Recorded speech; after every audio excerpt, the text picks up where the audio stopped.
Hey ladies and gentlemen, welcome back to the channel. As always, it is Nick here, back with your daily crypto news and analysis, and today we're going to be talking about Quant Network, aka QNT. So sit back, relax, and before we fully jump on into this video, I do just want to ask guys, could please leave a like on this video. It does help the channel grow immensely, and of course I always do greatly appreciate that. And if you do find any of the information in this video valuable, useful, or interesting in any sort of way, definitely hit that subscribe button and turn notifications on to never miss a future update. But with that being said, let's just dive in and let's talk about QNT. So, let me just make sure everything is refreshed up to date. So we are still seeing Bitcoin ranging around the 41.5K zone. Holding that level is fairly key for us. And of course, Ethereum breaking over $3,000. We have been watching these two very, very closely lately. We are seeing some nice price movement throughout the altcoin market as well. BNB up 11.77%. Luna up 12.34%. Polkadot making some major moves as well. And of course, it wouldn't be, fair to not see QNT making some moves as well. It's still up 37.32% on the 7-day span. Do not disregard the, 24-hour span. It's, down 4.35%, but nothing too crazy there.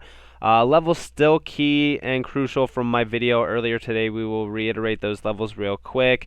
But of course, for those that did buy the dip, definitely give yourself, a round of applause.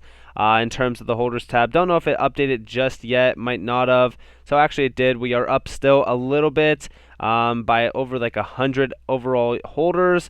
Pretty good, nothing too crazy there. But let's talk about the price chart. So first off, yes, we have some volume flowing in. RSI still looking pretty good, but we are still meeting that nice overall resistance level of about roughly $145.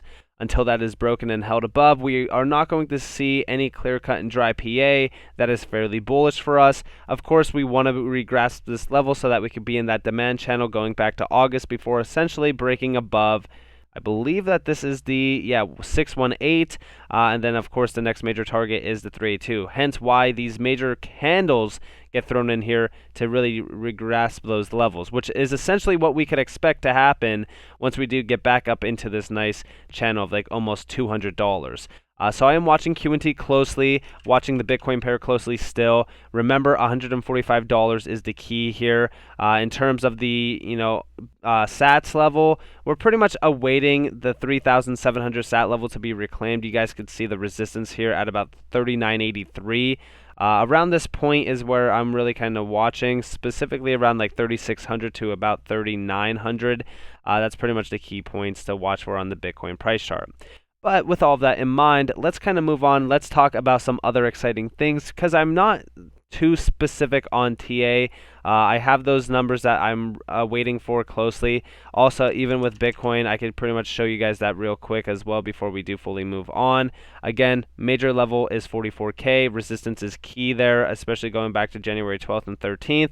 So we are awaiting that level to be broken and actually held above until we do flip bullish on Bitcoin as well. But of course, if Bitcoin can range on through here in this chop zone, similar to what we did back in September, we will see altcoins make some major moves, including QNT.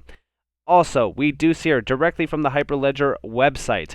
Why this excites me, a small thread. So real quick before we break down the thread here, this is from Hyperledger Foundation. They're talking about the Open Digital Asset Protocol, aka ODAP, and of course they are talking about ISO Technical Committee 307. ISO 307. All of this leads us back to, of course, one name, that is QNT. Support for the Open Digital Asset Protocol in 2022 Q1 make compatible with ODAP, which is Weaver. And of course, here is the breakdown. So, Quant Network and MIT originally collaborated to publish the Open Digital Asset Protocol to the Internet Engineering Task Force, IETF, back in 2020. And of course, here you guys do see that. And down here, ISO TC 307 was founded and is still actively led by QNT CEO Gilbert Verdian. QNT has been built out around these standards for blockchain/DLT interoperability. In addition to Hyperledger mentioning both ODAP and ISO TC 307, both artifacts were also mentioned in Visa's CBDC paper. And of course, we do see ODAP being mentioned there. And then, of course, coincidentally, MIT at the US Fed recently published, as of today, a joint white paper on an open source CBDC software called Project Hamilton. And of course, here you guys have it from the Boston Fed. We talked about that just earlier today. All of these connections between ODAP, ISO, TC 307, Hyperledger, the Fed, Digital Pound Foundation, and major players in moving money globally, such as Visa, SIA, etc., are not purely coincidental. Taking a look at Gilbert Verdian's resume, it all makes a ton of sense to me. And here is his resume. You can pretty much see it.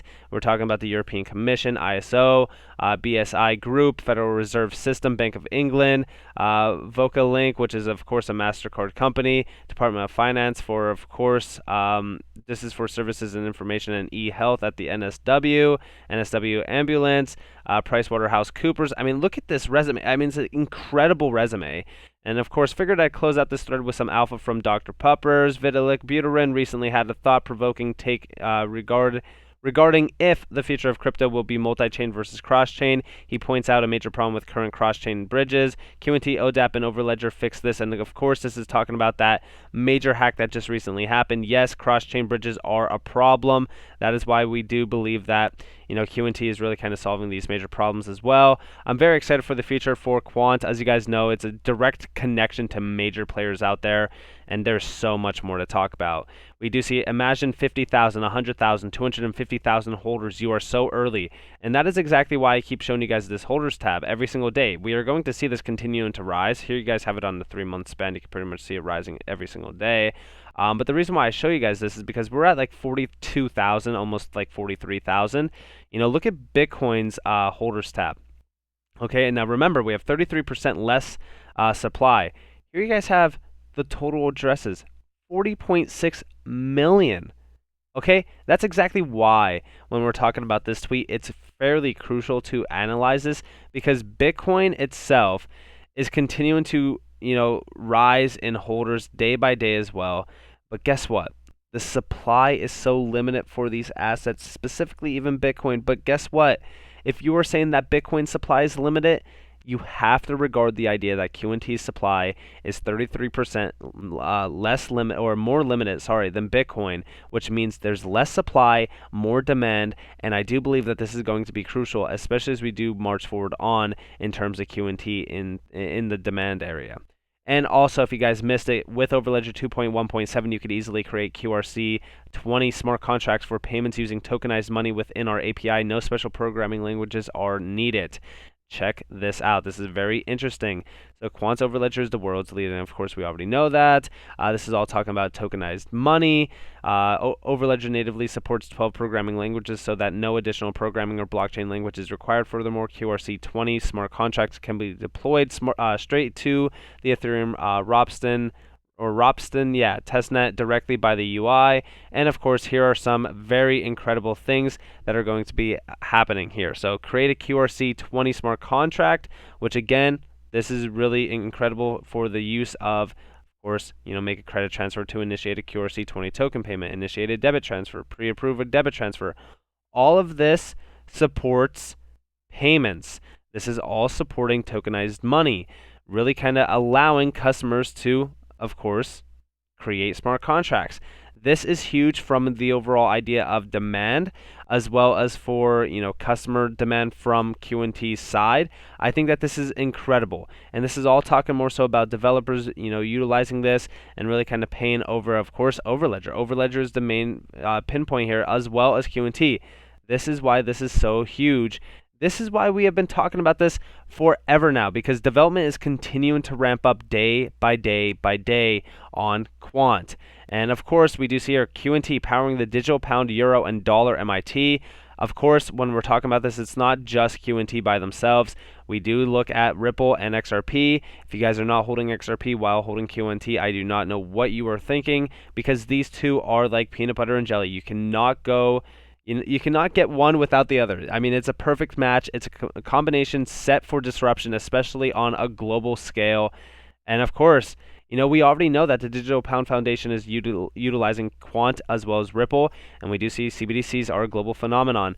That's why we're teaming up with the Digi Euro to bring new forms of digital money to the UK and beyond. Together, we'll contribute to the public debate, whilst providing the much-needed platforms for policymakers, technologists, and economists.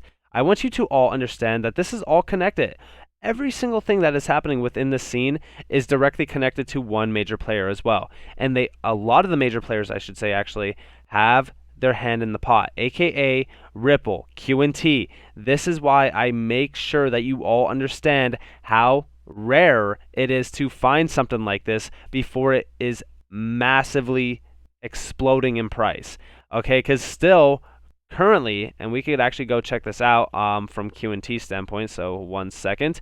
If we are looking at the interoperability market cap for a lot of these interoperability, assets, it's a $15.5 billion market. Some big names are like Cosmos. Some of these don't even deserve to be on here, but really there's not too many big players here besides the few that we know.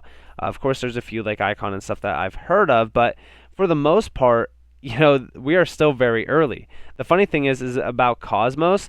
All right, so actually, real quick, I just want to see something. So the funny thing about Cosmos is that we are delivering something way, way better than Cosmos in general for interoperability. We already have the partnerships lined up. We already have everything pretty much lined up in terms of adoption for interoperability layers from an API gateway standpoint. And here's our market cap if we add Cosmos's market cap currently. $674.44 per QNT, upside of 400%. This is bare minimum, in my opinion. Of course, I think that this interoperability market capitalization is going to grow and grow and grow over time. I think that we have yet to see even the tip of the iceberg for this market. I think that there's still so much potential here, especially if we are talking more so about the Internet of Things. I'm very, very excited for the future of interoperability in this market. But of course, QNT it's not just interoperability. I think that is the biggest problem. Like, here's a better viewpoint on this. So QNT token utility, enterprise licenses, developer licenses, platform fees, identity and account, transaction processing, application uses, gateways and staking, investment and store value. It's pretty much everything that you'd want from an asset that has 33% less supply than Bitcoin.